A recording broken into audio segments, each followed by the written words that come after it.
Unajua Kenya imesumbuliwa na siasa ya ukabila na chuki na kugawanyana na ubaguzi.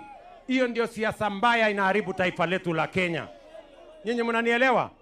Na ndio mliona mimi na Mheshimiwa Raila Amolo Odinga, Mungu amuweke roho yake mahali pema peponi, huyo mzee, si ndio?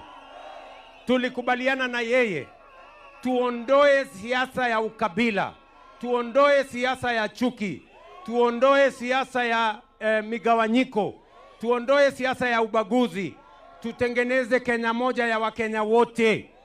Mimi nauliza nyinyi watu hapa Busia, ndio mkaona tukatengeneza ya serikali ya broad based, serikali ya mapana na marefu, ya kuunganisha na kujumuisha jamii zote za Kenya bila ya kujali jamii gani ni kubwa, jamii gani ni ndogo, hawa ni wa kabila hii ama ile, hawa ni dini hii ama ile. Sisi wote jameni ni ndugu moja, ndugu wa taifa moja.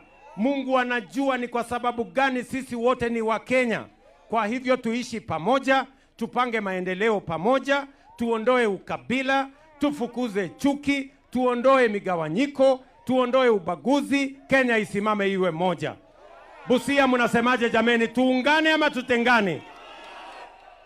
Busia mnasema tuungane ama tutengane?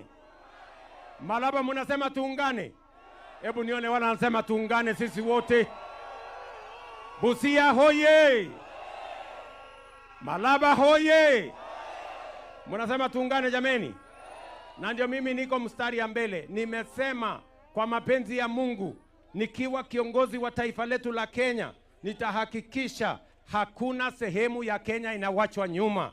Hakuna ubaguzi itaendelea taifa letu la Kenya.